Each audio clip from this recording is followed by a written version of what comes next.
Muito bem, estou gravando. Agora eu vou compartilhar minha tela com vocês.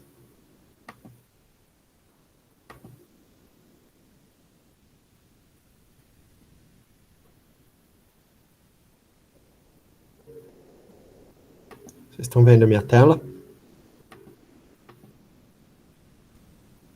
Sim? Sim. Tá.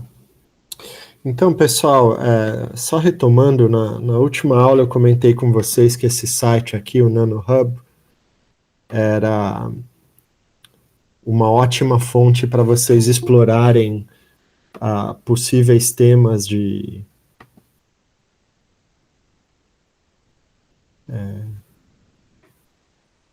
Bem-vindo, Guilherme. Eu vou pedir para vocês, quando entrarem, se possível, se logarem com o e-mail institucional, porque aí a entrada de vocês na aula já é automática, senão eu tenho que autorizar, tá? Se possível, se não der, tudo bem.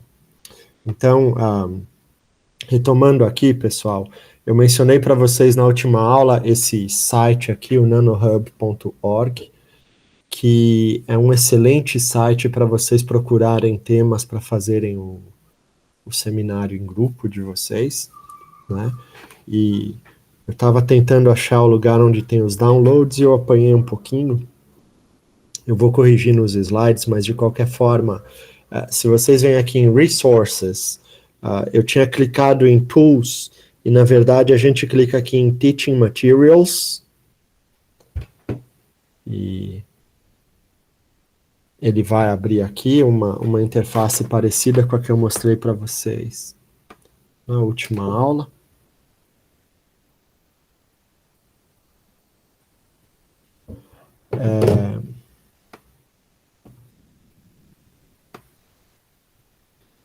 Então, se vocês vão descendo aqui, ó, por exemplo, tem alóis, são ligas, né?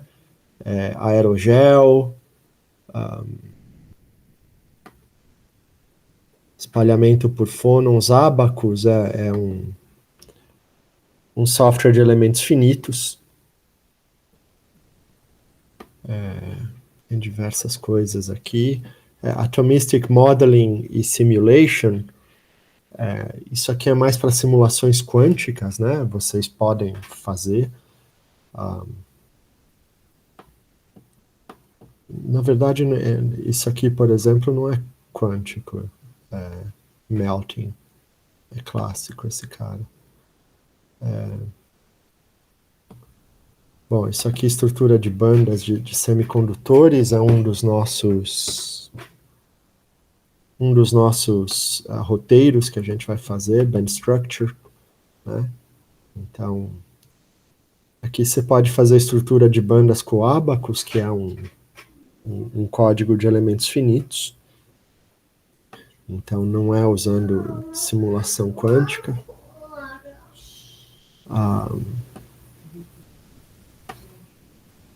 Enfim, se a gente desce aqui e vai para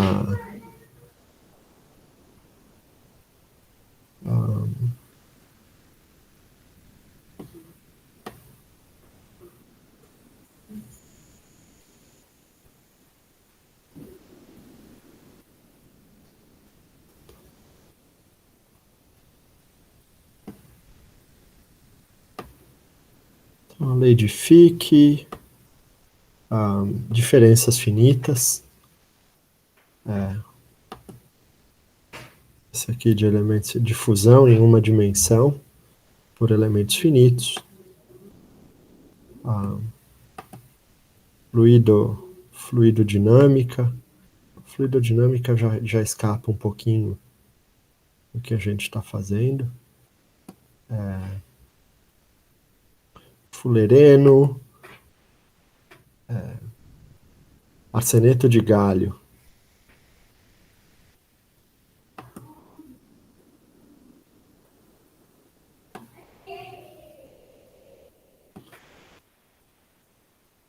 Grafeno.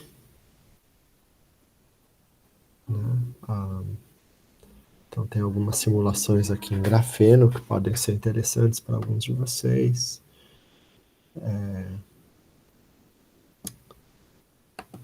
transferência de calor. Então, esses aqui provavelmente usam elementos finitos também, né? Então você vem aqui e clica aqui com o botão, enfim, abrir em outra aba. Então aqui tem um PDF com o roteiro. Isso daqui é o que? Ah, esse aqui é bogus, pessoal, desculpa.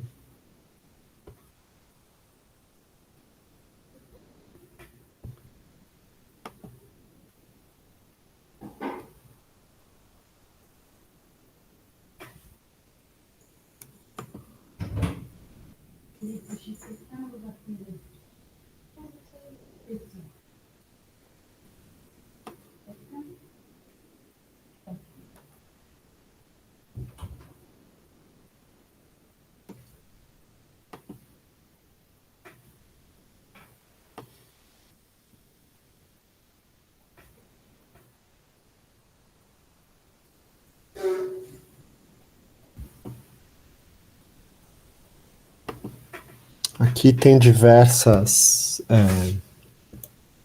opções, né? Então essa aqui eu pensei em fazer com vocês, como um dos nossos roteiros. Então vamos ver, ó, deformação plástica, fratura dúctil e quebradiça em metais, utilizando dinâmica molecular.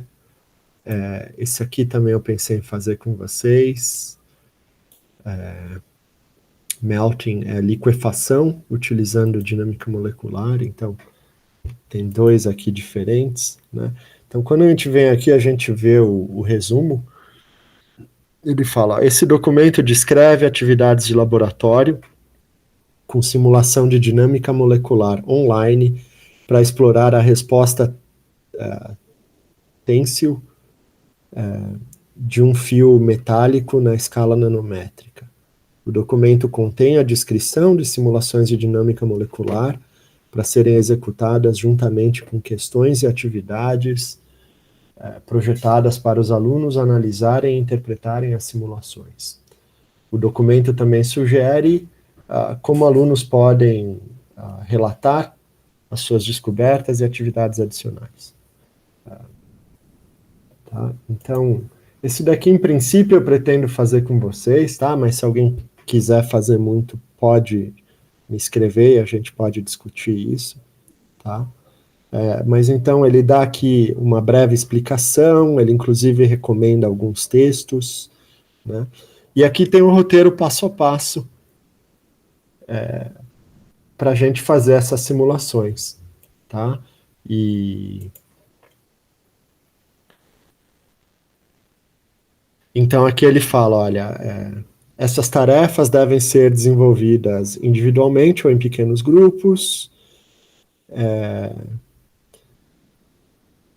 O tutorial deve ser utilizado a ferramenta de simulação de nanomateriais disponível no NanoHub, e está aqui o link.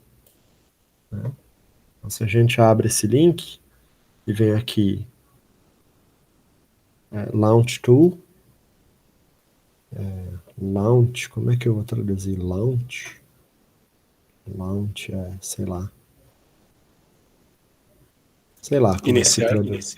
Iniciar, pode ser. Launch é mais no sentido de lançar, né? Mas enfim, vai iniciar, na falta de palavra melhor, Mário. Então aqui está a atividade, a gente faz a simulação online, entendeu? Então tem um monte de ideia aqui legal, pessoal, e aí eu gostaria que vocês vissem o que interessa mais vocês. Então, sei lá, se vocês têm interesse em polímeros, aqui tem um monte de coisa de polímero. Tanto em MD, quanto em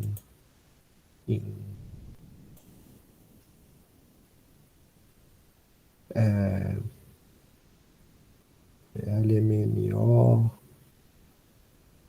então nanotubos, nanofios, propriedades óticas,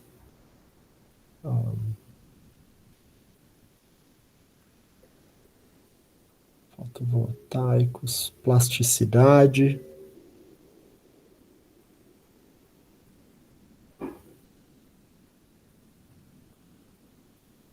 né? Aqui mais de plasticidade,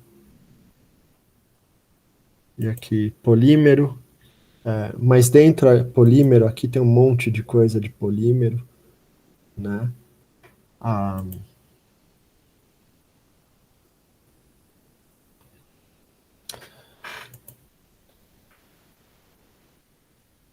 Então aí a gente baixa aqui o tutorial.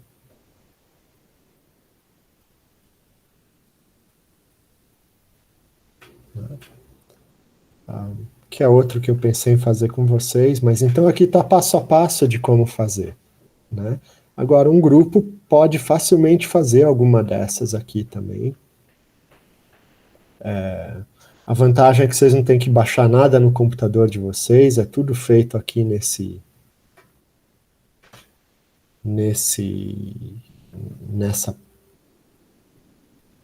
base aqui, nesse site do NanoHub. Eles têm as ferramentas, tá bom? Então tem muita coisa legal aqui para vocês explorarem, mas o meu objetivo, a minha ideia é que vocês façam algo que realmente atraia a vocês, né? Dentro da área de simulações computacionais aplicadas a materiais, tá bom? Então, muita coisa mesmo aqui, ó. Condução de calor, e daí por diante, tá? Então, voltando, a gente, na página inicial aqui do NanoHub, a gente clicou em Resources, e depois a gente veio em Teach Materials, né? Agora, se vocês quiserem apresentar sobre um trabalho que já foi feito, vocês podem clicar aqui em Papers, por exemplo, ou podem pegar qualquer outro artigo que vocês conheçam, né? Então aqui, First Principles,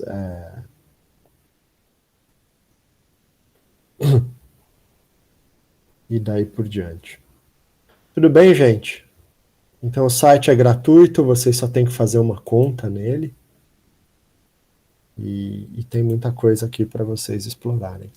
Tudo bem? Sim? Sim, Gostaram da ideia ou não? sim. É uma maneira de vocês aprenderem mais colocando a mão na massa. Quer dizer, esse curso é muito mão na massa, né? Mas além dos roteiros que a gente preparou para vocês, eu acho legal essa ideia de deixar vocês irem atrás de algo que interessa a vocês de maneira mais pessoal. Tudo bem? Então, legal, gente. Bom, a gente vai ter que, como eu mencionei para vocês na aula anterior, a gente vai ter que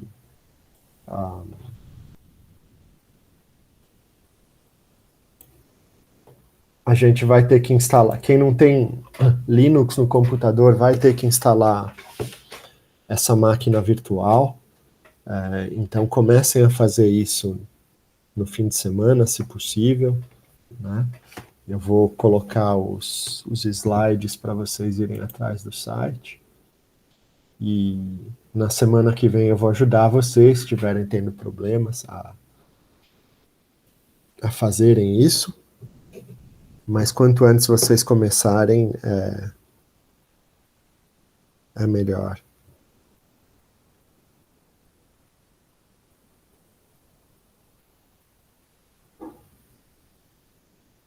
Bom, então, na aula de hoje, a parte teórica do nosso curso, ela é composta de 3 linhas principais de simulação. Tem uma quarta, enfim. A gente tem as simulações contínuas, e aí entra o método dos elementos finitos, e o método das diferenças finitas é um subitem dentro do método de elementos finitos, né? Então, existe o método dos volumes finitos, método das superfícies finitas, mas tudo está, de certa forma, correlacionado com elementos finitos, E esses são métodos contínuos, porque a gente não trata a matéria, a gente não leva em consideração nas nossas simulações que a matéria é composta de átomos. A gente considera a matéria como uma placa, um cubo, enfim, seja lá o que for, e a gente não leva em consideração que ela é feita de átomos. Parecido com isso, dentro da mesma linha, você tem o CFD, que é a fluidodinâmica computacional, que é extremamente poderosa e é muito usada comercialmente, mesmo no Brasil. Mas não é um tema que a gente vai abordar aqui nesse curso, porque esse curso é mais voltado para materiais, né? A gente tem cursos de CFD na UFABC, não são obrigatórios da engenharia de materiais, mas eu estou pensando em conversar com o pessoal e propor um curso nosso, talvez no futuro próximo. Mas quem tiver interesse, enfim, esse site do NanoHub tem alguma coisa. Então, essa é a primeira linha, os métodos de simulação contínuas que a gente vai abordar no curso. Depois a gente tem os métodos atomísticos, e dentro dos atomísticos a gente tem os métodos clássicos, que significa que eu trato o material como sendo composto por átomos, contudo, esses átomos eu ignoro que a natureza das interações entre eles é quântica, e eu considero que a natureza entre eles é clássica no sentido de lei de Newton, né?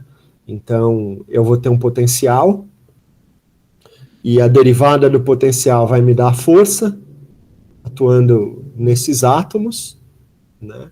E F é igual a MA. Então, o sistema vai entrar em equilíbrio no ponto de mínimo do potencial, onde as forças se equilibram. Então, dentro dessas técnicas atomísticas clássicas, a gente tem dois subgrupos principais, que é a dinâmica molecular clássica e é o método de Monte Carlo clássico, né? Existe uma diferença entre os dois métodos e eu vou discutir isso de maneira relativamente rápida. Eu não vou me aprofundar demais no método de Monte Carlo clássico, a gente vai falar com um pouquinho mais detalhe do método de dinâmica molecular clássica, né? E aí, na materiais, a gente tem o curso de dinâmica molecular também. Sempre que dá um bip aqui, eu preciso verificar o que aconteceu.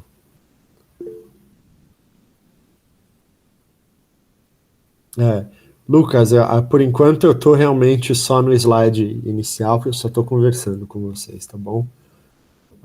Então hoje não é um erro aparecer só esse slide. Chegaram mais alguns alunos aqui, para a minha alegria. Eu fico muito triste quando a turma não vem. Bom, e por último, então, a gente tem os métodos de simulação quânticos, né? E existem diversos métodos atomísticos quânticos, mas voltados a materiais, a gente tem só um, porque os outros simplesmente não conseguem lidar com mais do que 10, 20 átomos, né? Então é muito difícil você simular um material com tão poucos átomos.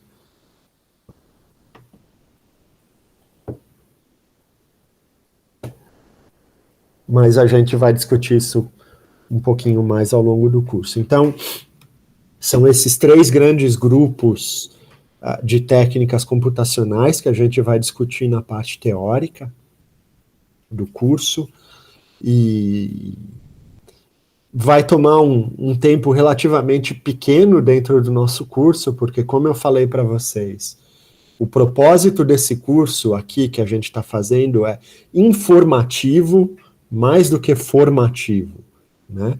Então, o nosso propósito é que vocês saibam que essas técnicas de simulação existem, que vocês saibam para que elas se prestam, e algum dia, se vocês tiverem a necessidade, aí vocês vão atrás de se aprofundarem nessas técnicas, né? Então, o nosso objetivo aqui não é mostrar para vocês os detalhes e as nuances desses códigos, é realmente mostrar para vocês que eles existem, tá bom? Então, uma grande parte do nosso curso vai ser dedicada a discutindo os problemas e discutindo as simulações e ferramentas para a gente analisar os dados aqui. Tá? Então, vamos lá, pessoal. Retomando um pouco do que a gente conversou na última aula, o CAI, que é o Computer Aided Engineering, em materiais, o tipo de problema que a gente quer resolver, a gente quer ser capaz de prever a resposta de um sistema a alguma ação externa nesse sistema. E o que vai fazer a mediação entre essa resposta e a ação externa são propriedades intrínsecas do material que a gente está simulando, né? Então, por exemplo, se eu tiver um problema de uma força sendo aplicada num corpo, eu sei que esse corpo vai se distorcer. Se o corpo for feito de borracha ou de plástico, a distorção vai ser muito mais intensa do que se o corpo for feito de metal, né? Então, ou seja, a propriedade intrínseca do material que controla essa proporção entre a força e a distorção é a rigidez do material, né? Da mesma forma, eu posso pensar que se eu coloco um sistema, um corpo, em contato com uma fonte de calor, essa fonte de calor vai alterar a temperatura dentro do material. E quão profunda essa alteração de temperatura vai ser no material, dada uma fonte de calor com uma potência fixa, é a condutividade térmica do material. Então, se o material for um bom condutor térmico, como um metal, essa variação de temperatura vai ser intensa e rápida. Se for um mau condutor de temperatura, como é o caso da madeira ou do isopor, ou sei lá, do amianto, ou mesmo alguns tipos de plástico, então essa variação de temperatura vai ser modesta, né? E daí por diante, né? Problema de corrente elétrica ou de distribuição de carga.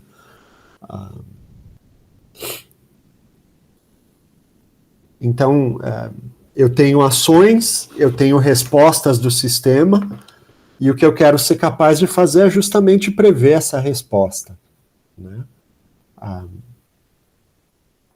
Então, essas propriedades do material que vão intermediar a ação e a resposta, elas podem ser estimadas. Eu posso tentar estimar essas propriedades do material, ou elas podem ser parametrizadas, né, através de dados experimentais, né? Então, se eu quero estimar, por exemplo, a rigidez de um material, eu tenho que fazer uma simulação atomística de alguma forma, né? Seja ela quântica ou clássica. Agora, eu posso, se eu estiver trabalhando com material muito bem conhecido, eu posso usar dados experimentais que eu tiver disponíveis e colocá-los como parâmetros da minha simulação, como input da minha simulação, né? E é isso que o método de elementos finitos vai fazer, né? Então, ele vai usar dados experimentais parametrizados.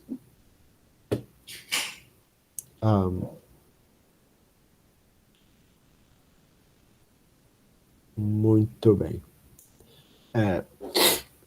Bom, a gente sabe que a maior parte, não sei a maior parte, mas uma grande parte dos materiais tem uma estrutura cristalina, atomística, e aqui eu mostro para vocês alguns exemplos, né? A estrutura cristalina do diamante, ou do silício, ou do próprio arseneto de galho. É essa célula cúbica de face centrada com 2 átomos na base.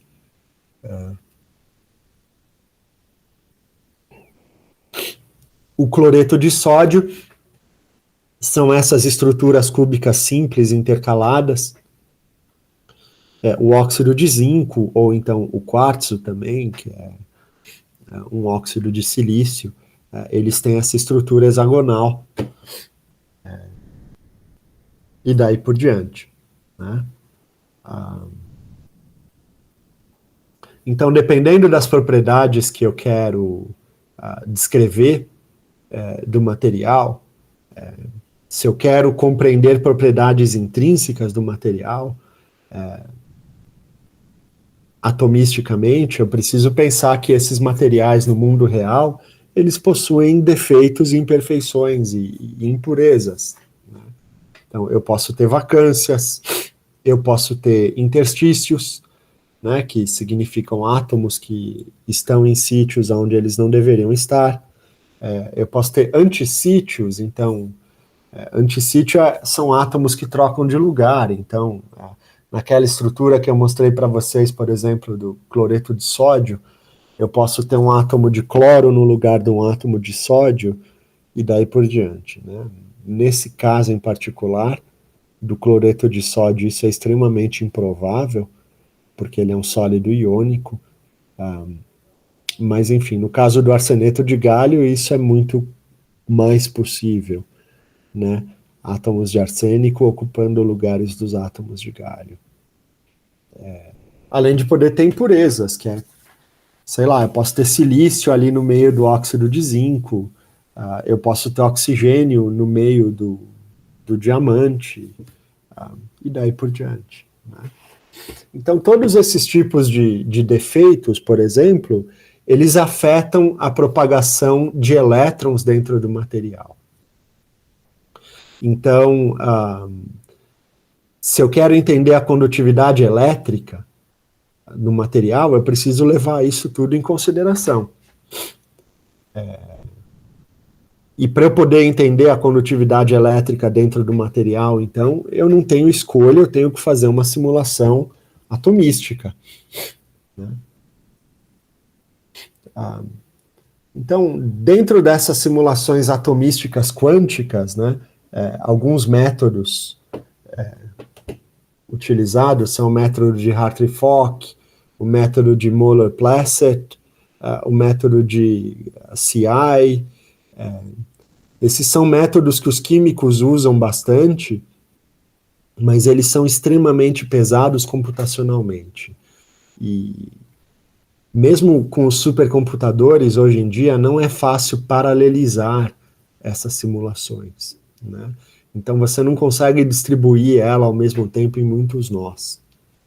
Então, por causa disso, é muito difícil com esses métodos, principalmente o CI, você conseguir escapar de algo da ordem de 10 ou 20 átomos.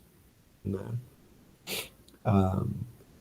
Em física de materiais, e hoje em dia muitos químicos, inclusive, estão usando também, a teoria do funcional da densidade, ou da sigla em inglês DFT, né, Density Functional Theory. Já com essa, se você tiver um computador bom e você tiver um problema relativamente simples, a gente consegue chegar a algo perto de 1000 átomos, né, que é bastante mais. Agora, se eu quero estudar problemas como contornos de grão, né, ou discordâncias num material cristalino, aí a gente precisa de milhares de átomos, às vezes até milhões de átomos. E aí não tem jeito de você fazer isso com a teoria do funcional da densidade. Né? Então, eu acho que eu mencionei para vocês na aula passada, se vocês lembram, um centímetro cúbico de silício, por exemplo, que é um material cristalino típico, ele tem da ordem de 10 a 23 átomos. Então eu tenho 10 a 23 átomos em 1 centímetro cúbico, né? Um cubinho desse tamanho.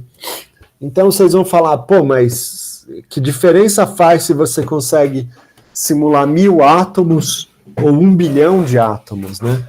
1 bilhão ainda está muito longe de 10 a 23, né? Mas o ponto é que a gente não precisa simular 1 bilhão, né? Dependendo do que for,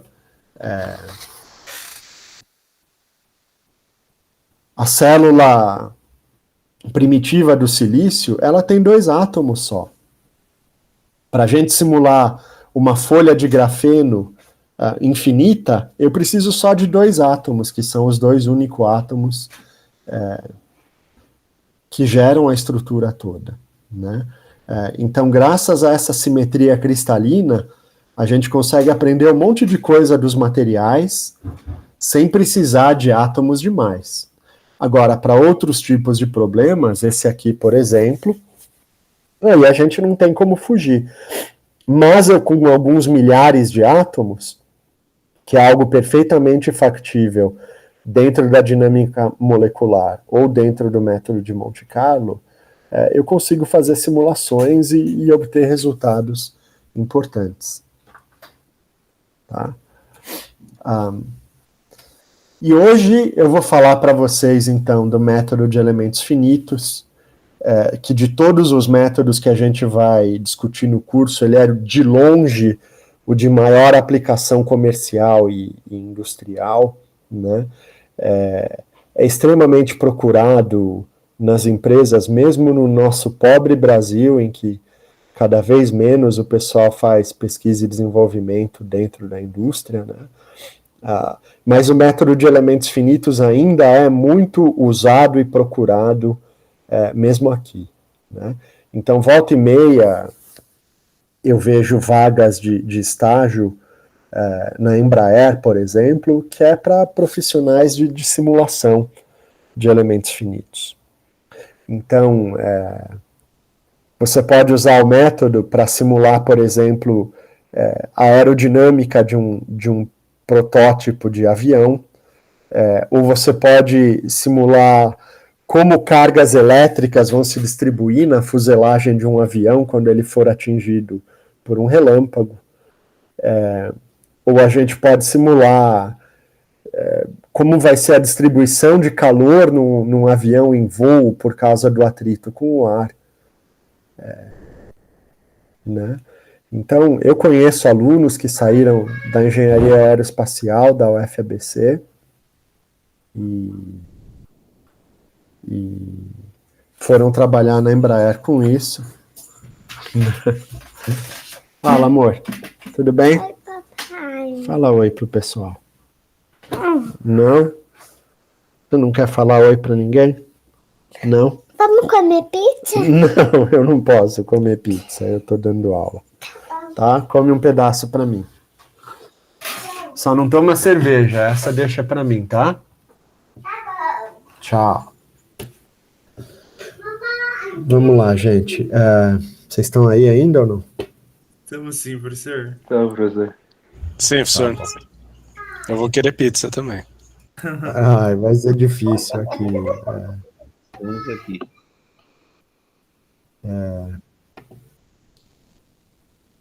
Bom, a gente pode até simular um forno de pizza com elementos finitos. Vejam só. Você vê como é que o calor se distribui no forno e você pode até propor uma geometria diferente de um forno de pizza para você usar menos lenha e manter uma temperatura mais uniforme. E eu não estou brincando, isso é sério, né? Então, indústria siderúrgica, por exemplo, pode fazer uma modelagem de elementos finitos. E é claro que depois de fazer a modelagem, você vai fazer um protótipo. Mas eu não preciso fazer um protótipo de cada esboço que eu tenho, né? Então, sempre que eu vou fazer um novo modelo de carro, ele começa hoje em dia com um modelo computacional. para saber se aquela ideia é boa ou se ela tem alguma falha, que o método de elementos finitos já aponta para mim, antes de eu gastar dinheiro fazendo um protótipo, colocando num túnel de vento, fazendo testes de colisão, né, de automóveis. Então o método de elementos finitos é poderosíssimo, gente, e eu recomendo que todos vocês, todo mundo que faz engenharia, gaste um pouquinho de tempo para aprender isso, né? O meu filho mais velho tem 11 anos e ele está começando a pensar em universidade, e ele me pergunta USP, Unicamp. Falo, ó, filho, são todas ótimas universidades, mas o que eu acho muito legal no projeto pedagógico da UFABC é que se você for fazer biologia, se você for fazer química, enfim, na UFABC a gente acredita que todo mundo tem que ter uma base forte de matemática e tem que ter noções de computação, né? Porque no nosso mundo a computação virou o novo inglês, né? Quando eu tinha a idade de vocês, todo mundo falava, não, se o cara não falar um pouquinho de inglês, ele não vai se colocar no mercado de trabalho, pelo menos não numa área atrativa, digamos assim, né? Eu acho que isso é muito verdade hoje em dia, e acho que a computação está cada vez mais ocupando esse papel. Então, vendendo peixe aqui, fazendo essa introdução do método, vamos falar um pouquinho dele, né? Então, se você quer compreender por que diferentes amostras de cobre, por exemplo, têm uma resistividade elétrica diferente, o método de elementos finitos não vai fazer isso por você, né? Ele não se propõe a analisar nada que ocorre na escala atômica. Agora, ele se propõe a analisar como diferentes sistemas vão se comportar em diferentes formatos, em diferentes tamanhos, vão ter respostas diferentes a estímulos semelhantes, né? Então, pessoal, vocês estão ouvindo a gritaria aqui ou não? Tá bem lá no Tá fundo. atrapalhando? Não tá atrapalhando, não. Se estiver atrapalhando, me avisem, tá? A minha atrapalha um pouco, mas eu aguento. Então, vamos lá. Então, eu falei para vocês, se a gente, de maneira bastante simplista, dissermos que esse problema de ação, propriedade específica e resposta é uma equação do tipo F igual a Kx, que é a lei de Hooke, né? Então, o que a gente quer na prática é inverter essa equação, porque, dado que a ação é conhecida, a resposta é o que eu quero descobrir, né? Então, se eu inverter essa equação, eu consigo descobrir a resposta do sistema, tá? E aqui alguns exemplos que a gente já discutiu, né? Só que no mundo real, pessoal, esses problemas de propagação de calor, de propagação de ondas eletromagnéticas, de campos de tensão no material, de ondas mecânicas, como é o caso do som, ou uma vibração de uma ponte num terremoto, né? Difusão de partículas ou difusão de gases num ambiente, difusão de calor também, né? Aerodinâmica ou hidrodinâmica, e até mesmo a equação de Schrödinger, eles não têm aquela cara de F igual a Kx, eles têm essa cara aqui, ó, né? Nabla 2 de U de x de t, menos Ni del 2U del T2 é igual a um S de x de t. Então, isso daqui é uma equação diferencial parcial de segunda ordem não homogênea, né? Que vocês podem imaginar que uma coisa que tem esse nome comprido e pomposo não é amigável, e ela não é mesmo, né? Então, essas equações diferenciais parciais são extremamente difíceis de resolver, tanto que na maior parte dos casos elas não são solúveis analiticamente, né? E quando eu falo solução analítica, eu digo assim, se eu pego a equação de Schrödinger, e aí vocês vão lembrar ali quando vocês fizeram o curso de quântica, para o átomo de hidrogênio, eu consigo resolver ela bonitinha, né? Eu acho os harmônicos esféricos, eu acho as soluções radiais, e eu consigo fazer os gráficos dos orbitais atômicos do átomo de hidrogênio, tudo bonitinho. Quando eu vou para o átomo de hélio, eu já não consigo resolver a equação de Schrödinger. Ela já fica muito complicada, né? Simplesmente porque no caso do átomo de hélio, eu tenho 2 elétrons ao invés de um só, né? Então, no caso de um elétron só, um elétron e um núcleo, então as minhas variáveis são as coordenadas relativas entre a posição do elétron e do núcleo. Então, eu tenho x, y, z, e quando a gente escreve a equação de Schrödinger em coordenadas esféricas, a gente separa isso em θ, em φ e em r, e assim a gente então tem 3 equações para 3 incógnitas, né? Quando você tem 2 elétrons já não dá para fazer isso. Então, propagação de calor, eletromagnetismo, em caso de sistemas mais complexos, eu não consigo resolver analiticamente. Eu não vou obter uma equação que, se eu substituir valores nessa equação, eu consigo achar a resposta para qualquer problema análogo, né? Eu só resolvo numericamente. Bom, nesse nosso curso aqui, eu não vou mostrar para vocês como eu consigo transformar essa equação cabeluda numa equação dessa forma aqui, tá? Eu não vou mostrar isso para vocês, isso eu vou mostrar para o pessoal que está fazendo o curso de elementos finitos comigo.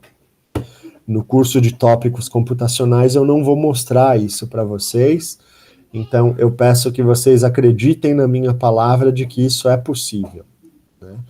Então, o método de elementos finitos, ele foi desenvolvido por matemáticos para resolver equações diferenciais parciais, e os matemáticos não pensaram tanto na época que esse método poderia ser tão importante dentro da engenharia. Foram os engenheiros que perceberam isso depois e se apoderaram do método, tá? Então, eu não vou provar para vocês isso nesse curso, vocês vão ter que acreditar em mim. Agora, o que a gente vai fazer é aprender a resolver esse tipo de equação aqui. Essa é a parte de teoria de elementos finitos que eu quero dar para vocês, né? Então, simplesmente escrever essa matriz com as propriedades específicas do sistema, né? E inverter a equação para que eu tenha a resposta do sistema dada a ação sobre o sistema. Tá bom? Alguma pergunta até aqui, gente? Não, professor. Tá. Então, pessoal, se eu pensar numa placa de metal, sei lá, e que tenha uma placa quadrada, que tenha 1 metro de lado, e a espessura, sei lá, de 5 centímetros, né?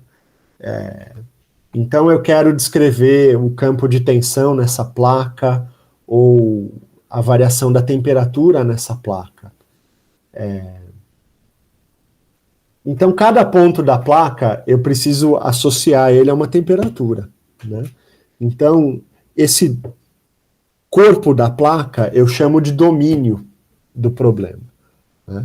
Porque em qualquer ponto do corpo da placa eu preciso ter um valor da função temperatura, né? Então, isso aqui eu chamo de um campo, né? Que são funções de variáveis em um domínio contínuo. Então, o x varia de 0 até 1 metro, que é o largo da placa. O y também varia de 0 até 1. O z varia de 0 até 0,05, que é a espessura da placa. E, obviamente, a temperatura pode variar com o tempo, né? se o sistema não tiver em equilíbrio, né?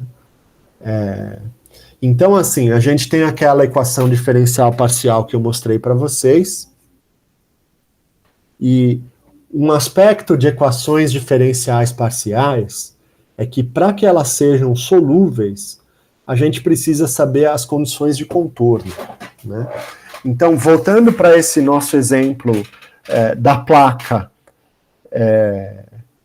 e que eu quero saber qual vai ser a distribuição de temperatura na placa, eu preciso saber, então, essa placa está em contato com alguma fonte de calor, né?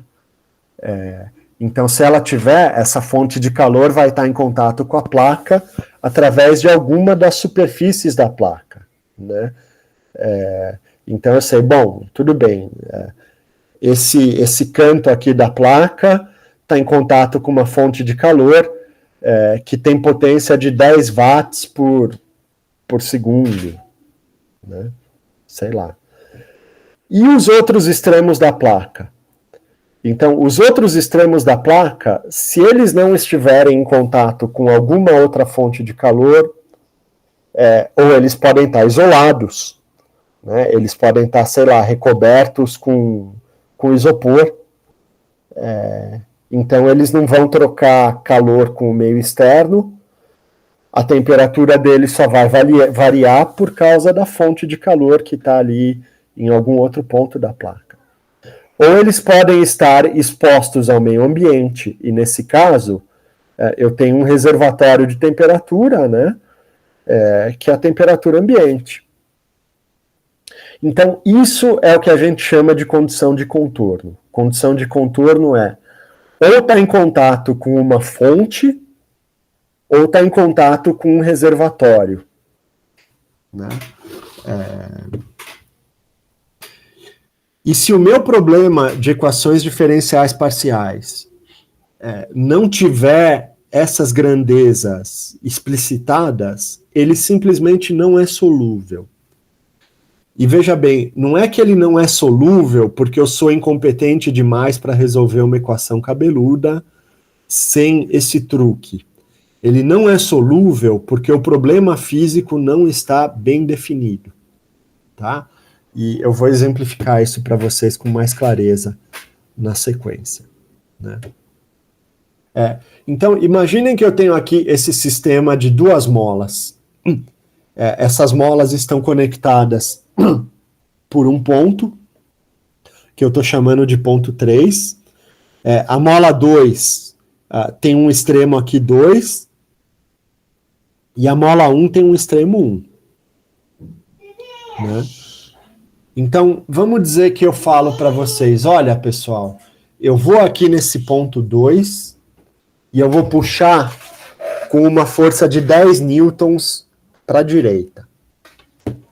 O que vai acontecer com esse sistema quando eu puxar ele no ponto 2 com uma força de 10 newtons para a direita?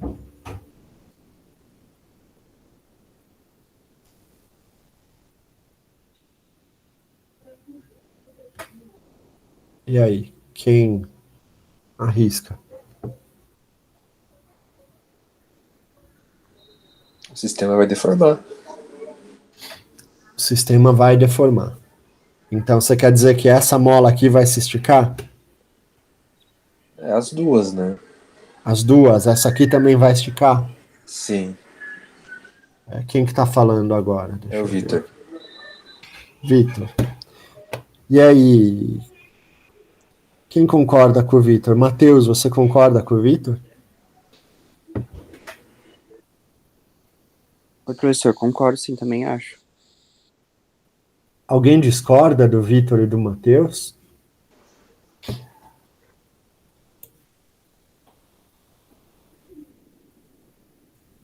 Sim?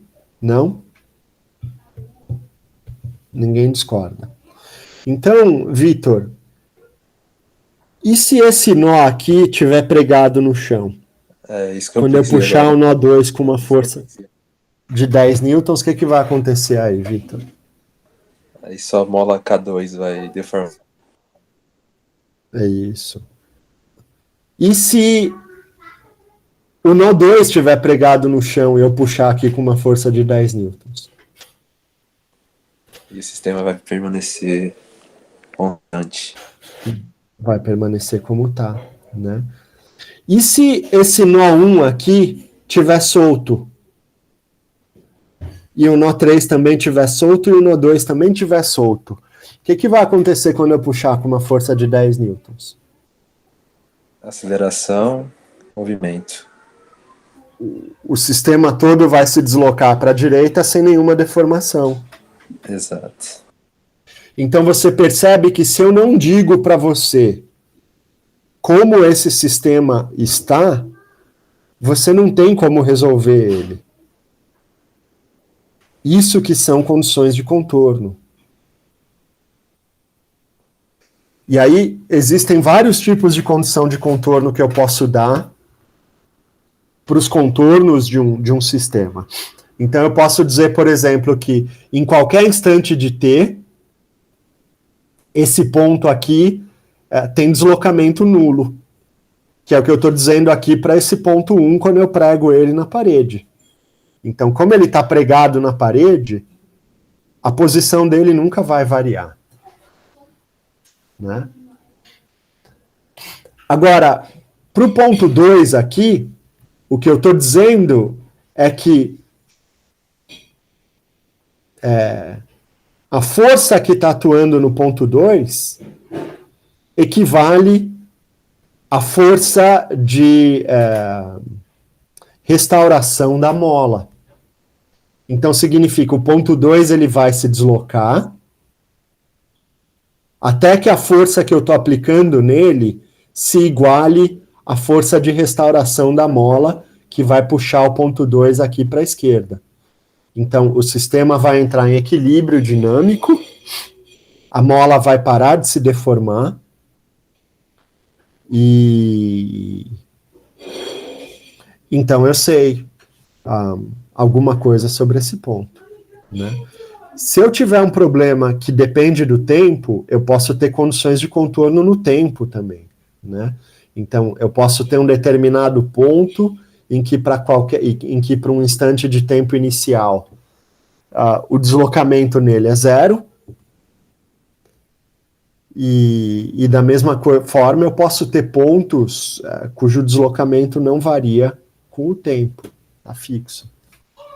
Tá bom? Então, isso são condições de contorno. Né? Aqui um outro exemplo. Então, imagina que eu tenho esse corpo aqui, esses extremos aqui estão apoiados numa parede, no chão, né? E eu aplico uma força, uma pressão aqui nesse ponto do corpo e o corpo vai deformar, né? Então, o output que eu quero saber é qual vai ser a tensão resultante nesse corpo, as forças resultantes e qual vai ser a deformação desse corpo, né? Então, esses pontos aqui que estão presos, ou usando o jargão de elementos finitos, estão engastados, esses aqui eu sei que o deslocamento deles nunca muda, né? Porque ele está grudado ali na parede, né? Então, a condição de contorno é que o deslocamento é zero. Bom, se o deslocamento é zero, significa que esses pontos estão sendo comprimidos contra o chão ou contra a parede, e, portanto, tem uma força resultante neles que não é zero, né? Tem uma tensão neles. Essa tensão, em casos extremos, pode gerar deformação plástica ou mesmo ruptura do corpo. Então, eu preciso saber qual é essa força resultante se eu estiver tratando um problema de engenharia. Agora, esses outros pontos aqui, que deformaram quando eu apliquei pressão, eles se deformaram de forma tal, como eu falei para vocês, que a resultante das forças neles se anulou, né? Então, quando eu pressionei esse cara, ele se anulou até que a força de resistência interna do corpo se opôs a força, a pressão externa que eu estava exercendo no material, né? Então, esses pontos aqui todos, eles se deslocam, mas eu sei que a resultante em cima deles é nula. Tudo bem, gente? Bom, muito bem. Então, guardem isso na cabeça.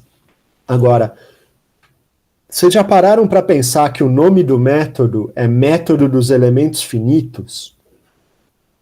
E quer dizer, por que elementos finitos? Então, eu imagino que muitos de vocês já tenham um feeling de onde vem elementos finitos. De onde vem? Quem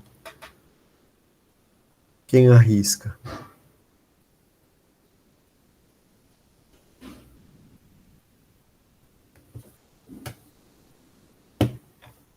Então, pensando nessas estruturas que eu mostrei aqui para vocês, ó. Aqui. Por que vocês acham que o método chama método dos elementos finitos?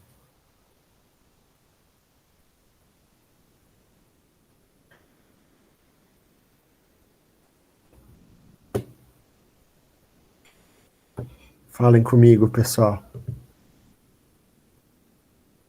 Professor, eu vou tentar dar um palpite. Uhum. Então, isso me lembra, tipo, bastante quando nós lá em FUV estávamos tentando, tipo, entender os conceitos de integral, onde nós aproximávamos, tipo, a área embaixo de uma curva por vários retângulos. Uhum. E aí a gente fazia, tipo, uma das dimensões, que é a base, tendendo a zero.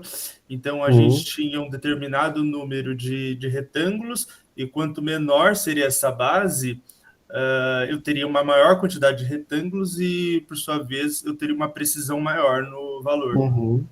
Uhum. E por que esse método chama elementos finitos, então? Quem falou é o Leonardo, né? Isso. E aí, Leonardo, por que chama elementos finitos, então? Tô pensando. Você está vendo aqui que o domínio dos meus sistemas está dividido em quadradinhos aqui, ó. Certo. Né? Então, seriam esses os elementos finitos. Né? Então, a ideia é, eu vou dividir o domínio em elementos. Então, vamos ver aqui ilustrativamente essa ideia. Então, eu tenho aqui uma parábola, y é igual a x2 mais 6. A área sob a curva, como o Leonardo falou, é a integral. Né? Agora, vamos dizer que eu quero aproximar a área sobre a curva, dividindo esse domínio em um intervalo só. Então, na verdade, não dividir o domínio, né? Mas eu vou aproximar a área pela área de um retângulo que tangencia a parábola no ponto de mínimo, que é em x igual a 0. Né? Então, nesse caso aqui, o domínio vai de menos 1 até mais 1. Então, eu tenho 2 aqui na base, e a altura vai até o ponto x0, e o y no ponto x igual a 0 vale 6. Né? Então, vocês veem que o desenho está bem mal feito aqui, mas tudo bem.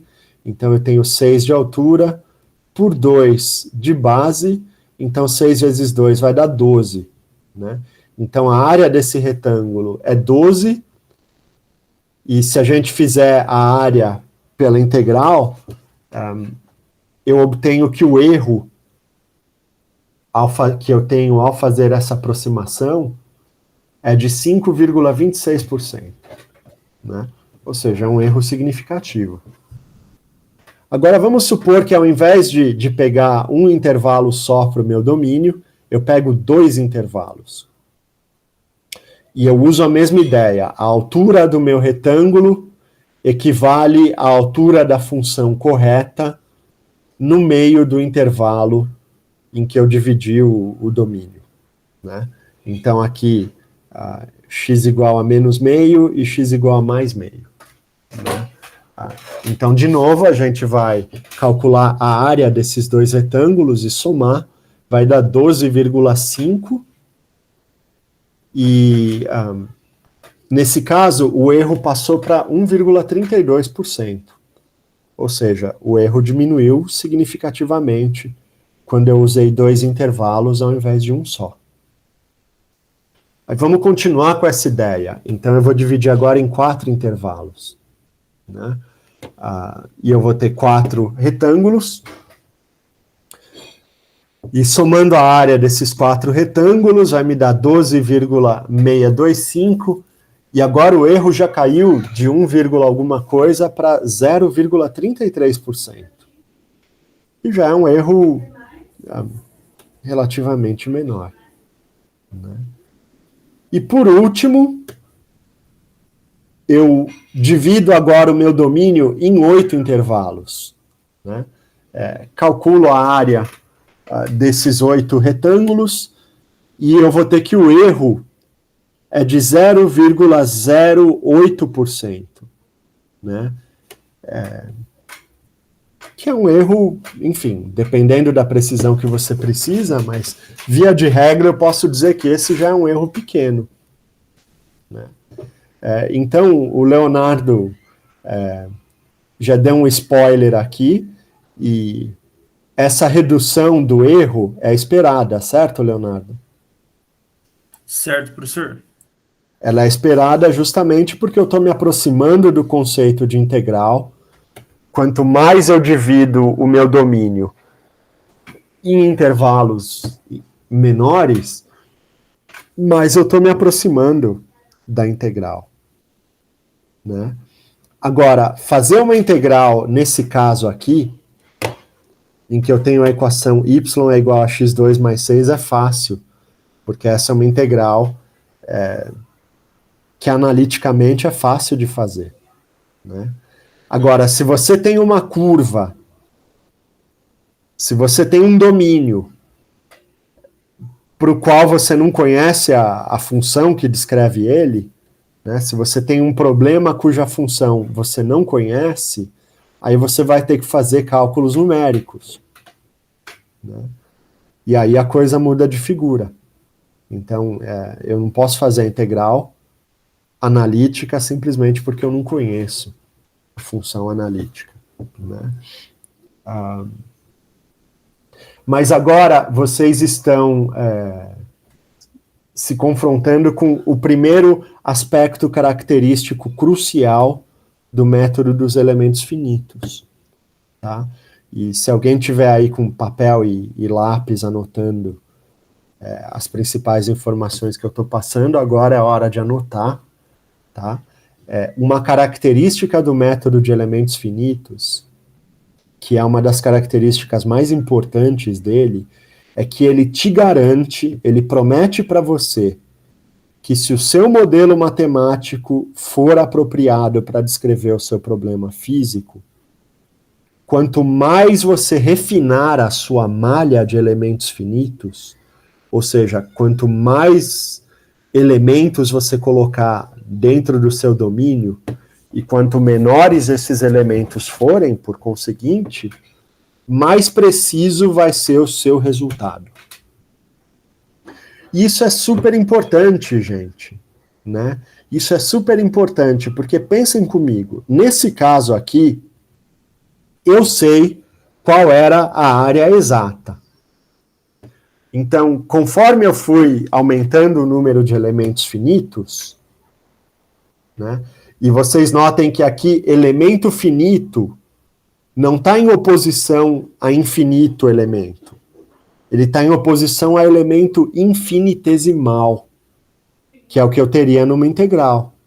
Então, quando eu tenho uma integral, eu divido o domínio em elementos infinitesimalmente pequenos, né?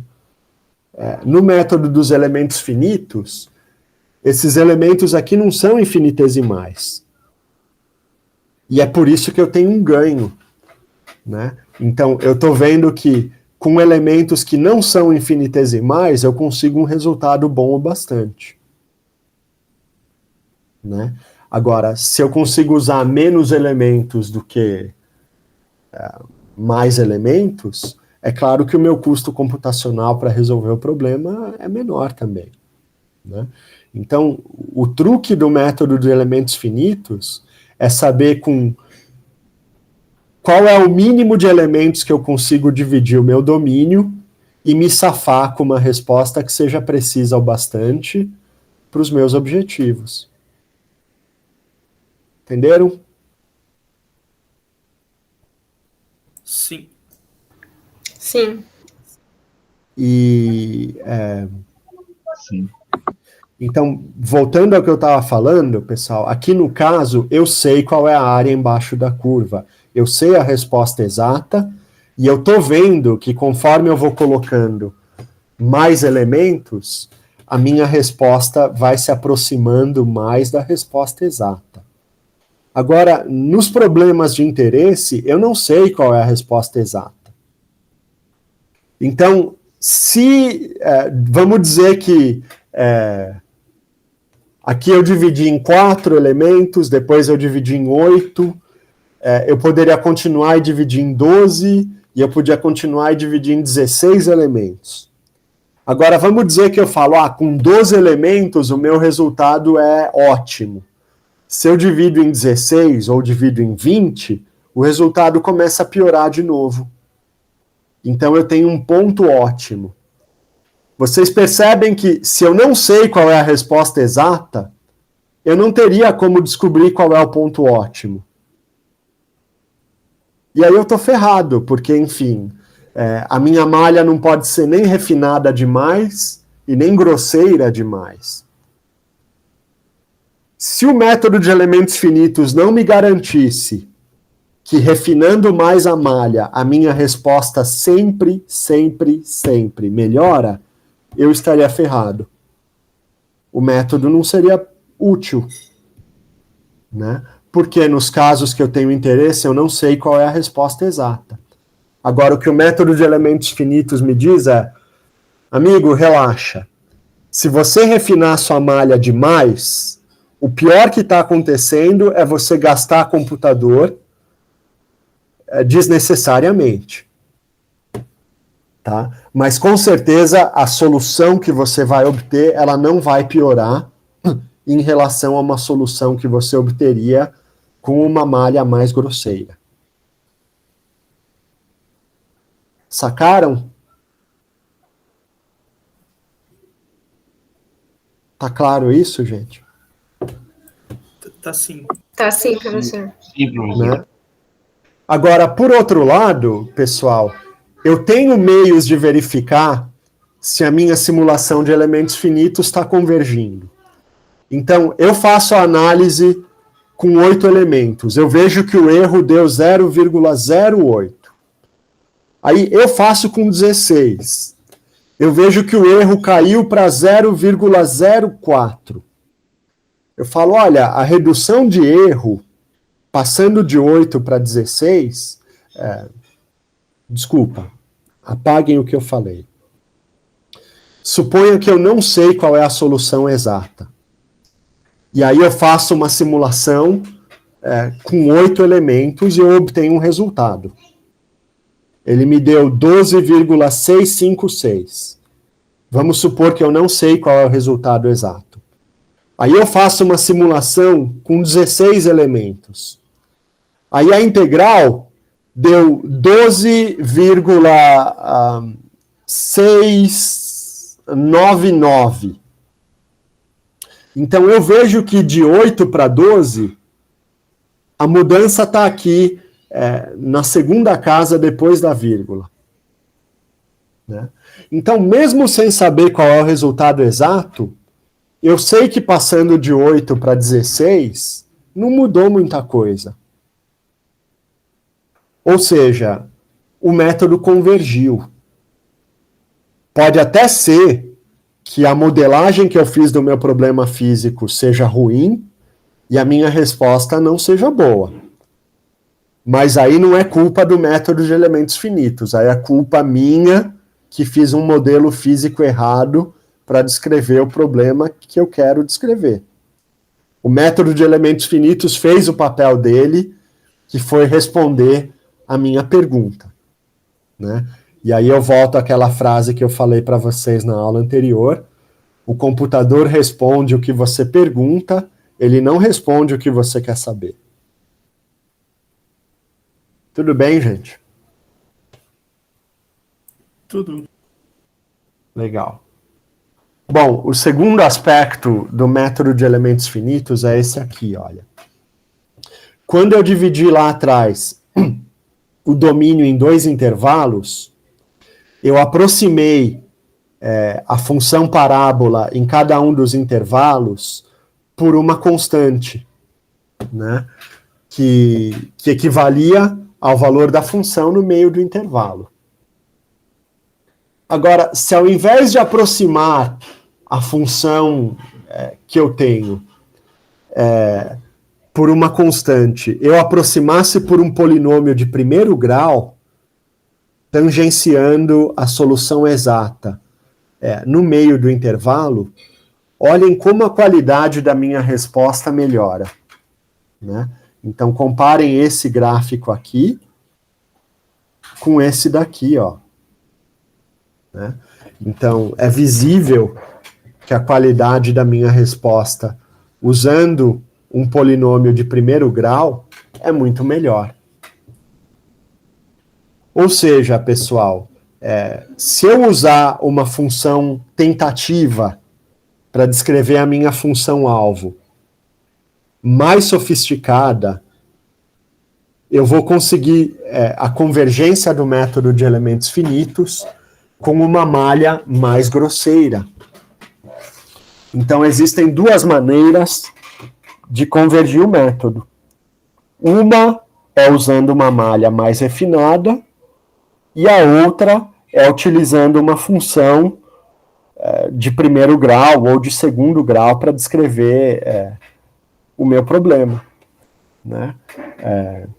Então, na verdade, esse exemplo aqui mostra para a gente de maneira mais clara isso. Então, suponha que você tem essa função aqui. Se eu tentar aproximar essa função por uma constante, vai ser uma coisa aqui no meio, né? Vai ser um resultado medonho. Se eu tento aproximar essa função aqui por um polinômio de primeiro grau, o resultado continua muito ruim. Se eu tento aproximar por um polinômio de segundo grau, aí o resultado é menos ruim. E se eu aproximo por um polinômio de terceiro grau, aí o resultado é quase perfeito, dentro desse domínio, né? Contudo, pessoal, como vocês podem imaginar, cada vez que eu uso uma função mais elaborada para tentar descrever o meu problema, o custo computacional aumenta, né? E aí, então, eu tenho que fazer uma negociação buscando a maior precisão possível para a minha solução e tentando limitar o custo computacional o máximo possível, né? Eu vou dar um spoiler para vocês agora. Bom, vocês notem que aqui no caso eu tenho um elemento só para esse domínio todo, né? Agora, o que aconteceria, pessoal, se eu dividisse isso daqui, por exemplo, em 3 domínios? Olha, eu pego o primeiro domínio indo dessa parede até a base dessa curva, o segundo domínio até desse ponto de inflexão, até esse topo aqui, esse segundo ponto de inflexão, e o terceiro domínio desse ponto de inflexão até o final da curva. E se eu ajustasse um polinômio linear em cada um desses 3 domínios, ó, eu teria uma função linear aqui. Você vê que ela ajustaria muito bem esse trecho aqui da curva. Eu teria uma segunda função linear aqui, ó, que também ajustaria muito bem esse pedaço da curva, e eu teria uma terceira função linear aqui, ajustando esse pedaço da curva. Ou seja, pessoal, ao invés de usar uma função tentativa cúbica, dividindo esse domínio em 3 elementos, eu consigo uma resposta muito boa com funções lineares. Isso ficou claro para todos vocês? Ficou sim, professor. Então, existem 2 maneiras de fazer o método de elementos finitos convergir. Uma é melhorando o grau do polinômio que eu vou usar para tentar descrever a minha função, e a outra é simplesmente diminuindo o tamanho dos elementos finitos. Então, não importa quão cabeluda seja a minha curva, se eu fizer elementos pequenos o bastante, qualquer polinômio linear vai descrever bem a função dentro daquele elemento pequenininho. Né? Então, para convergir o método de elementos finitos, eu posso usar elementos menores e eu posso usar funções mais elaboradas.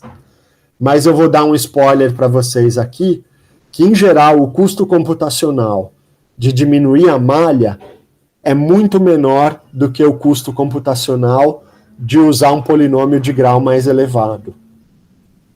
Então, raramente, no método de elementos finitos, você vai passar de polinômios de segundo grau para a sua função tentativa. Tá? A maioria dos códigos nem tem essa opção. Tudo bem, gente? Tudo. Legal. Tudo bem. Então, aqui eu mostro para vocês um exemplo típico de uma malha, né, de elemento finito, e esse termo, de novo, é um jargão muito usado, né? Malha significa a maneira como você divide o seu domínio em elementos, e esses pontos aqui que eu tenho nas interfaces dos elementos, a gente chama de nó ou ponto nodal. Né? Então, isso daqui seria um dente de uma engrenagem, tá, pessoal?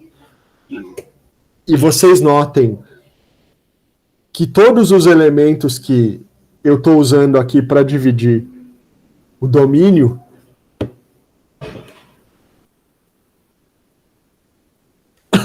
desse dente de engrenagem, eles são quadriláteros.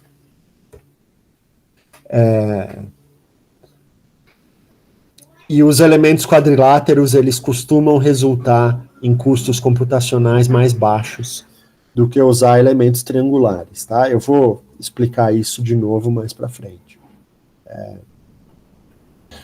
E por que eu tenho os nós? Bom, como a gente vai fazer a integração numérica da nossa função tentativa, uma integração numérica, como eu falei para vocês, ela não me dá uma equação.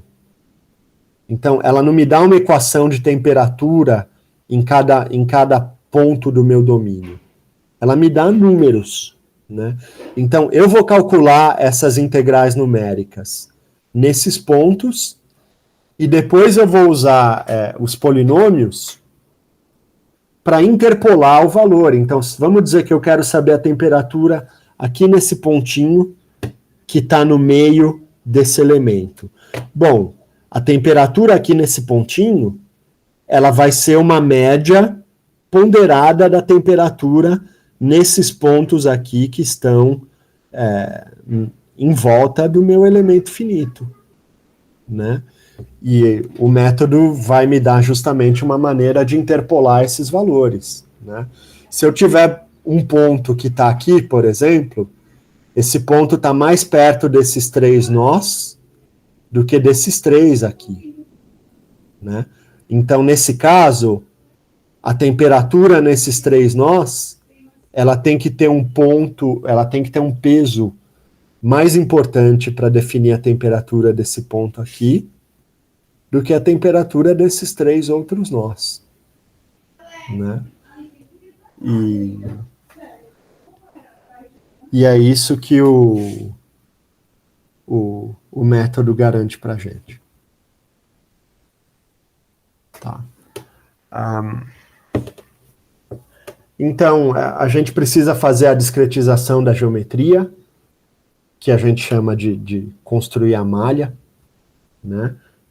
A gente tem que pensar no esquema apropriado para a interpolação desses nós. Então, pode ser uma interpolação linear, que seria um polinômio de primeiro grau, pode ser uma interpolação quadrática, e daí por diante. Bom, a gente tem que depois escrever matrizes de rigidez, conectar essas matrizes de rigidez, fazendo uma matriz global do sistema, impor as condições de contorno, e finalmente resolver, né? Então, como eu falei para vocês, o método é aplicável em objetos que têm formatos bastante complexos, ele é aplicável a diversos problemas de interesse prático, eu posso impor qualquer tipo de condição de contorno ou de carga, né? Seria uma força externa atuando no sistema. Eu posso ter a força concentrada em algumas partes ou distribuídas dentro do meu sistema. O meu sistema não precisa ser isotrópico, então eu posso fazer uma simulação de elementos finitos de um carro com os pneus. Então o pneu é composto de borracha, o carro é composto de metal. Eu posso levar em conta que eu tenho diferentes tipos de aço compondo o meu sistema. O método aceita isso tudo, né? Eu posso fazer análises estáticas de sistemas em equilíbrios ou dinâmicos de sistemas que estão se alterando com o passar do tempo. E eu sei que o meu resultado é aperfeiçoado quando eu refino a malha do meu método. Então, essas são vantagens, né? Desvantagens, a gente tem algumas, como eu falei para vocês. Enfim, se o meu modelo físico for ruim, o método não me salva, ele vai me dar uma resposta ruim. Eu tenho soluções numéricas, significa, por exemplo, que se eu tenho esse motor aqui, e eu quero calcular a distribuição de temperatura quando o gás que passa por ele está uma temperatura de 500 graus Celsius, e depois eu quero calcular a mesma distribuição que se o gás que passa por ele está a 800 graus Celsius, eu tenho que fazer a simulação de novo, né? Essa é outra limitação do método. Muito bem. Então, só para a gente concluir a aula de hoje, a gente, com frequência, quando modela elementos finitos, a gente pensa nesses elementos como molinhas, né? Então, eu tenho uma mola, que nesse caso aqui pode se distorcer apenas ao longo do eixo X, então eu tenho uma mola que tem só 1 grau de liberdade. Essa mola tem 2 pontos extremos, que eu vou chamar de nós, né? Então, o ponto 1 sofre um deslocamento D1, e existe uma força atuando nele, que é uma força F1, que é a força de restituição da mola, né? Então, se a mola for distendida, a força 1 vai tender a puxar o nó 1 para dentro, né? Que é a força de restauração da mola. Da mesma forma, eu tenho um nó 2, que vai sofrer um deslocamento D2, né? E atuando nele eu posso ter uma força F2, né? Que vai ser uma combinação de uma força externa com a força de restauração da mola, né? Se você parar para pensar, descrever pontos de um sólido como sendo molinhas não é uma ideia tão esdrúxula assim, né? Quando eu aplico pressão num corpo, os pedaços desse corpo vão se deformar E se esses pedaços forem pequenos o bastante, eu posso aproximá-los por molas de maneira razoável. Né? Então eu tenho 2 nós, cada um tem 1 grau de liberdade, porque eles só podem se deslocar ao longo da direção x. Né? Se esse sistema estiver em equilíbrio, né, a força que está atuando no nó 2 é oposta à força que está atuando no nó 1, porque essa é a força de restituição da mola, né, pessoal? Então, se a mola está distendida, vocês estão vendo as minhas mãos aqui ou não? Estou sim. Tá. Então, se a mola estiver distendida, a força de restauração da mola vai puxar o nó 2 para dentro e vai puxar o nó 1 também para dentro, né? Essa é a força de restauração da mola. Então, a força atuando no nó 2 tem sentido oposto à força atuando no nó 1. E, pela lei de Hooke, eu tenho que F é igual a K vezes delta X, né? Então, por isso, a força vai ser a constante de mola K, né? E é o deslocamento do nó 2, mas eu tenho que descontar o deslocamento do nó 1. Vocês conseguem ver por que eu subtraio o deslocamento do nó 1, ao invés de adicionar o deslocamento do nó 1? Faz sentido para vocês?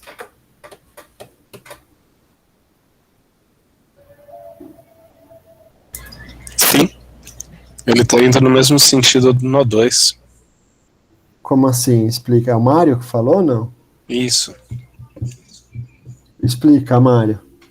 Porque todo movimento que o nó 2 fizer, o nó 1 vai estar compensando, então é uma ideia. Isso. Então, o que o Mário está querendo dizer é o seguinte, ó. Suponha que eu mexo o nó 2 1 centímetro para a direita. Se o nó 1 se desloca também 1 centímetro para a direita, a mola não distendeu. Então a força vai ser 0. E é isso que essa equação aqui está me dizendo. Então, para saber o quanto a mola distendeu, eu preciso pegar o deslocamento do nó 2 e descontar o deslocamento do nó 1. Então, se a mola 2 deslocou 1 centímetro e o ponto 1 não deslocou nada, então o deslocamento vai ser 1 centímetro. Agora, se o ponto 2 deslocar 1 centímetro e o ponto 1 deslocar meio centímetro, o deslocamento, a deformação da mola vai ser meio. E se o ponto 2 deslocar 1 centímetro para a direita e o ponto 1 deslocar 1 centímetro para a esquerda, aí a deformação da mola vai ser 2. Né? Então é por isso que eu preciso escrever isso aqui. Né? Então, pessoal, na verdade a gente tem aqui 2 equações de Hooke, né? A lei de Hooke.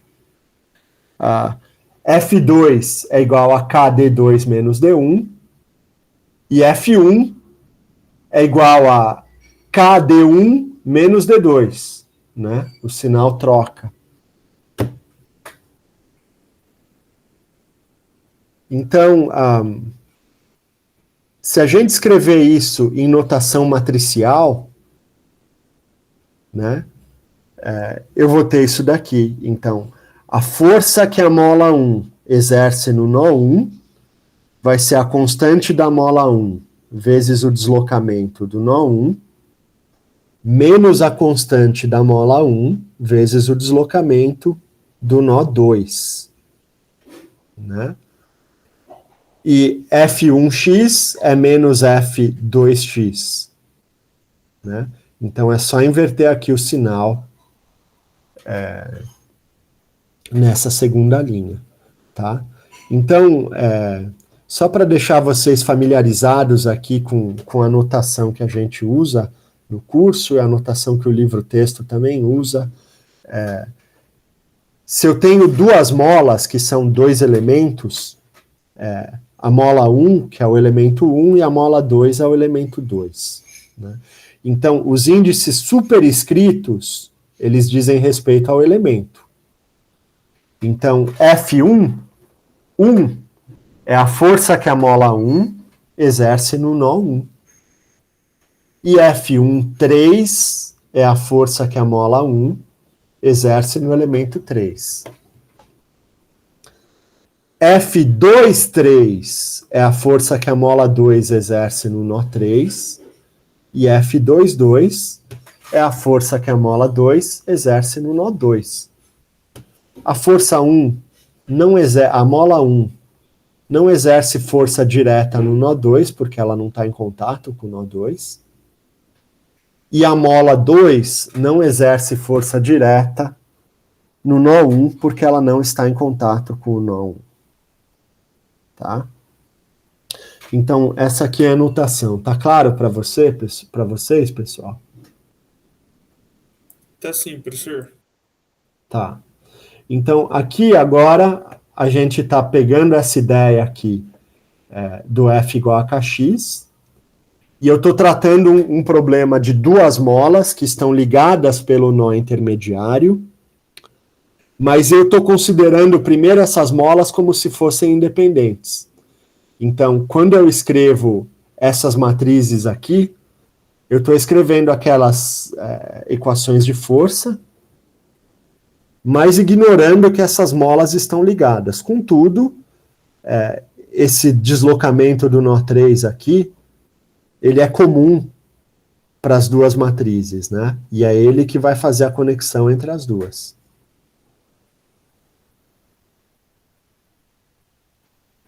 Vocês entenderam por que eu posso escrever as forças na mola nessa notação matricial? Isso ficou claro para todo mundo?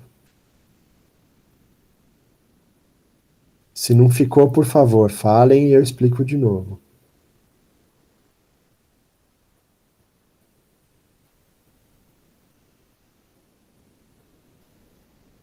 Ficou Sim, claro? professor. Tá. Professor, o que está entre chaves só é porque está entre chaves porque são vetores? Isso, porque é uma matriz coluna. Ah, tá. Tá? Alguém entrou aqui ou alguém fez uma pergunta? Quando o negócio aqui bipa, eu nunca sei. Tudo bem. Foi um bip falso. Acho que você recebeu um WhatsApp. Não, eu não. Acho que fui eu na hora que perguntei. Eu não sou tão popular assim.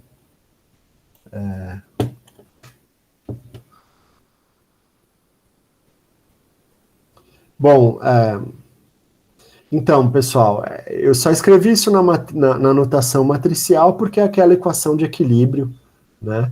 Que a força que a mola 1 exerce no nó 1 é o oposto da força que a mola 1 exerce no nó 3. E a força que a mola 2 exerce no nó 3 é o oposto da força que a mola 2 exerce no nó 2. Né? Lembrando aqui a minha numeração de nós, que é 1, 3, 2. Né? Muito bem. Só que eu gostaria de compor essas forças e essas matrizes, porque o meu problema todo tem 3 nós, ele não tem 2 nós.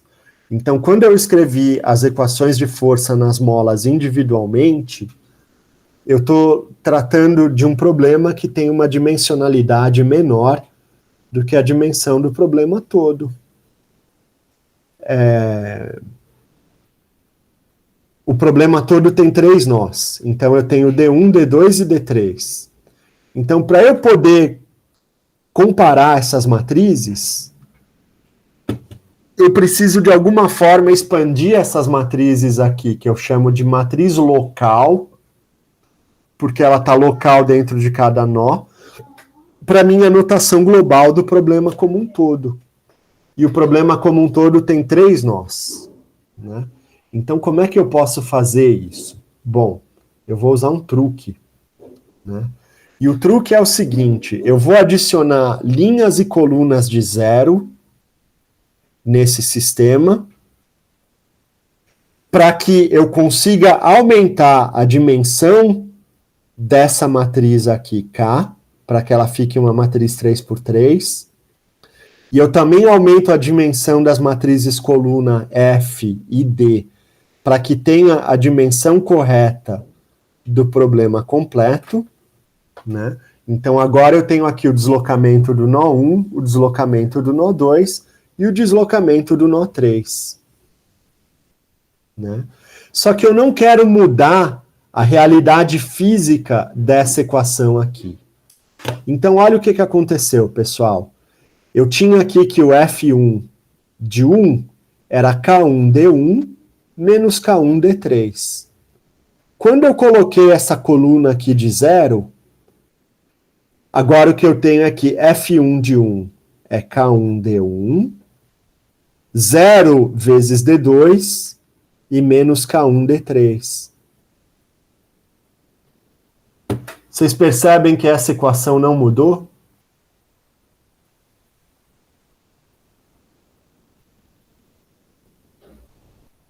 Sim, pessoal? Sim, professor, percebi. Ela não mudou. Da mesma forma, pessoal, a mola 1, ela não exerce força diretamente no nó 2, porque a mola 1 não está em contato com o nó 2. Ó. A mola 1 está aqui e o nó 2 está aqui. Então, a força que a mola 1 exerce no nó 2 é 0. E vocês notem que eu tenho isso aqui, ó.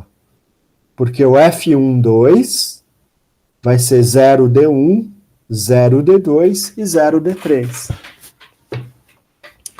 E da mesma forma, a força que a mola 1 exerce no nó 3, ela se manteve inalterada. Ela continua sendo menos K1D1, 0D2 e K1D3. Então, eu fiz esse truque, só que agora eu tenho os 3 deslocamentos aqui do problema global no meu problema local, na minha equação local. Né? De maneira análoga, eu vou fazer para a mola 2.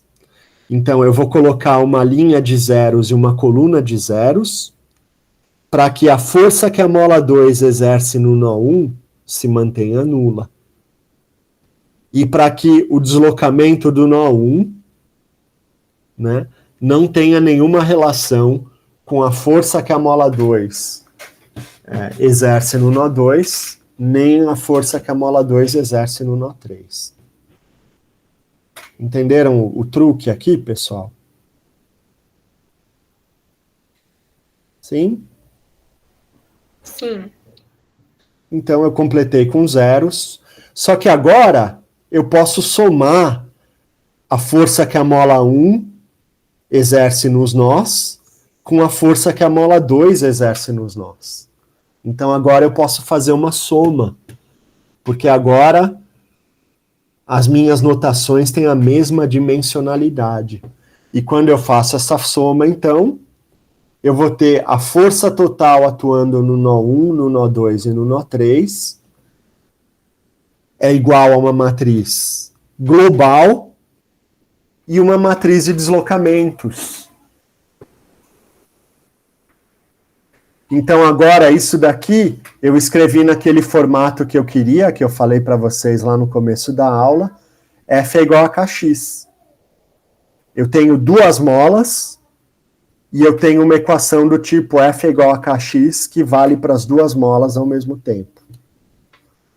Entenderam a sacada?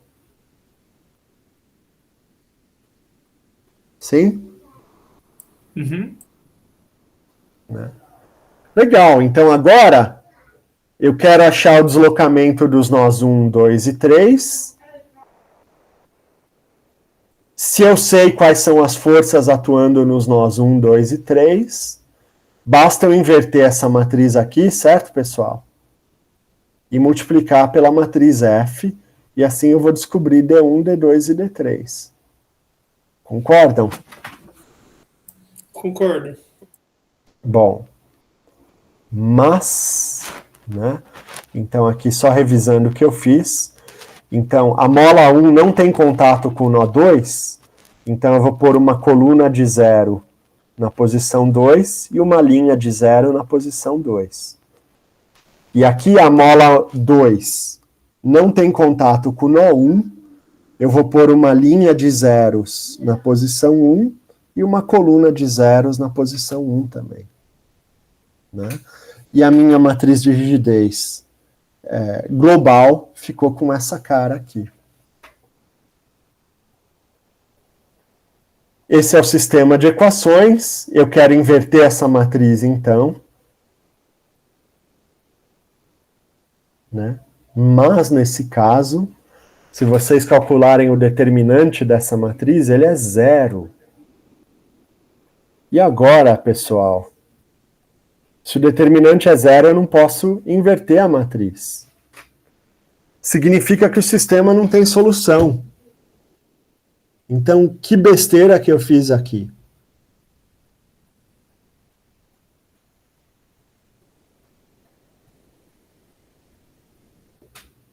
Algum palpite?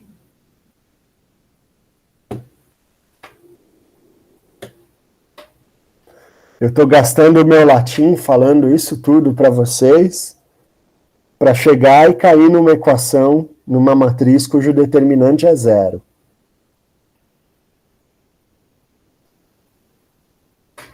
Ou o método não serve para nada, ou a gente esqueceu alguma coisa. O que vocês acham?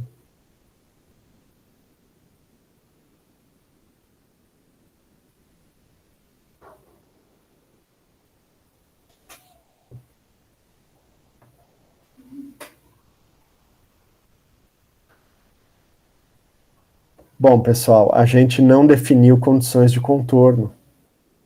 Eu tenho aquelas duas molas, e a matemática é tão perfeita e tão bonita, que ela está me dizendo, olha, o que vai acontecer com essas molas depende de como essas molas estão. Aquela conversa que a gente teve lá atrás. Se você não prender nenhum dos nós, quando você puxar, o sistema vai se deslocar rigidamente.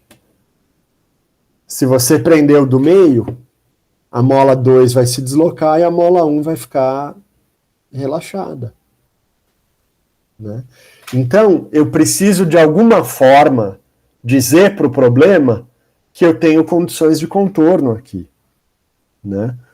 E uma maneira de fazer isso é dizer que o deslocamento do nó 1 é 0 e ele não está se deslocando. Né? Então, D1x é 0. Né? Se eu coloco que D1x é 0, isso equivale a, nessa equação aqui, zerar esse K1, já que ele vai multiplicar o 0, e zerar esse menos K1, que ele também vai multiplicar o 0. Né?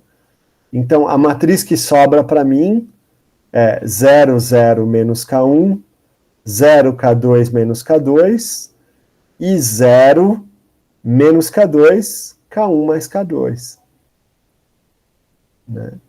Que é essa matriz que está aqui. Bom, então, como eu tenho aqui uma submatriz que é diferente de 0, eu posso inverter essa submatriz, né? Resolver para D2 e D3, né? Eu obtenho a solução de D2 e D3, aqui eu tenho um sistema de duas equações e duas variáveis, eu posso obter então o D2 e D3, e agora, se eu substituo o D3 na primeira equação lá em cima, eu vou obter a força resultante atuando no nó 1, que é justamente o nó que está preso. Né? Então, pessoal, essa é a ideia de como eu construo matrizes de rigidez no método de elementos finitos e como eu resolvo essas equações matriciais. Tá bom? Na próxima aula a gente vai fazer alguns exemplos. Já deu o nosso tempo. Nesses 5 minutos finais eu quero saber se alguém tem alguma pergunta ou se tudo ficou claro como a água. Por enquanto, sem dúvidas, professor. Professor, só uma questão que ficou, quando a gente fala das molas, né? A quantidade de molas que a gente vai considerar vai depender da quantidade de domínios, é isso? Vai depender da quantidade de elementos que você divide o seu domínio. Tá. Quem mais?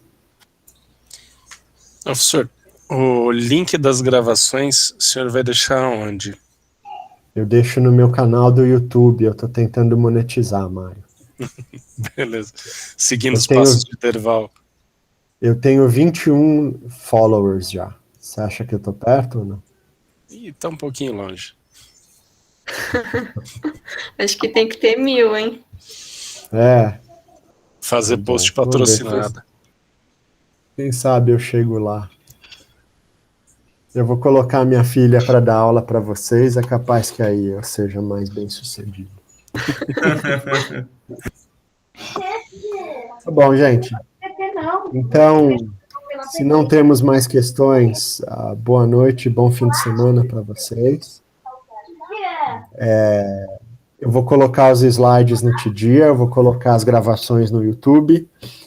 E se vocês puderem, por favor, no fim de semana, tentem instalar o Linux virtual na máquina Windows de vocês, para gente, para a parte de elementos finitos a gente não vai precisar, mas para a parte de dinâmica molecular provavelmente vamos, tá bom? E para a parte de DFT também, tá bom?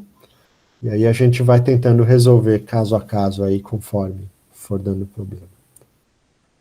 Então é isso. Boa noite, bom fim de semana e até mais. Boa noite, professor. Boa noite, Obrigado. professor. Bom fim de semana. Igualmente. Obrigado. Bom,